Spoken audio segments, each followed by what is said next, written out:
Death and taxes are famously inevitable.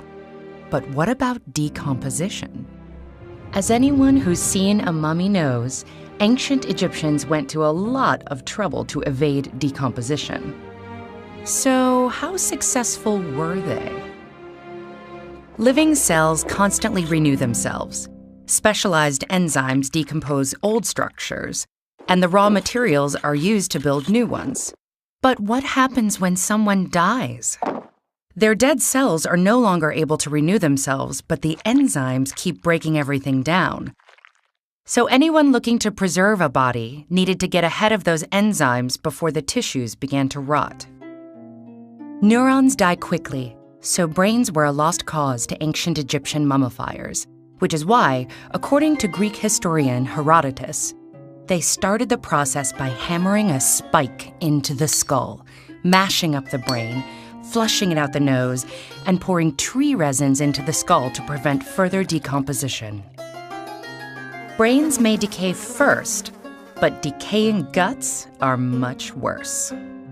The liver, stomach, and intestines contain digestive enzymes and bacteria, which, upon death, start eating the corpse from the inside. So the priests removed the lungs and abdominal organs first.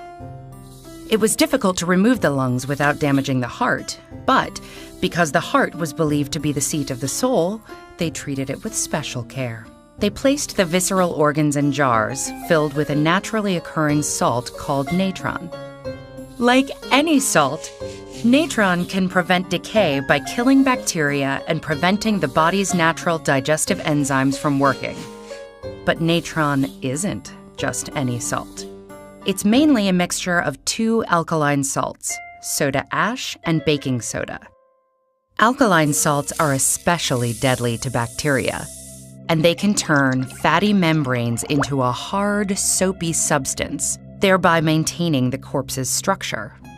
After dealing with the internal organs, the priests stuffed the body cavity with sacks of more natron and washed it clean to disinfect the skin. Then, the corpse was set in a bed of still more natron for about 35 days to preserve its outer flesh. By the time of its removal, the alkaline salts had sucked the fluid from the body and formed hard brown clumps. The corpse wasn't putrid, but it didn't exactly smell good either. So priests poured tree resin over the body to seal it, massaged it with a waxy mixture that included cedar oil, and then wrapped it in linen. Finally, they placed the mummy in a series of nested coffins, and sometimes even a stone sarcophagus. So how successful were the ancient Egyptians at evading decay? On one hand, mummies are definitely not intact human bodies.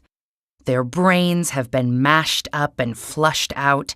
Their organs have been removed and salted like salami, and about half of their remaining body mass has been drained away. Still, what remains is amazingly well preserved. Even after thousands of years, scientists can perform autopsies on mummies to determine their causes of death, and possibly even isolate DNA samples. This has given us new information. For example, it seems that air pollution was a serious problem in ancient Egypt, probably because of indoor fires used to bake bread. Cardiovascular disease was also common, as was tuberculosis. So ancient Egyptians were somewhat successful in evading decay. Still, like death, taxes are inevitable. When some mummies were transported, they were taxed as salted fish.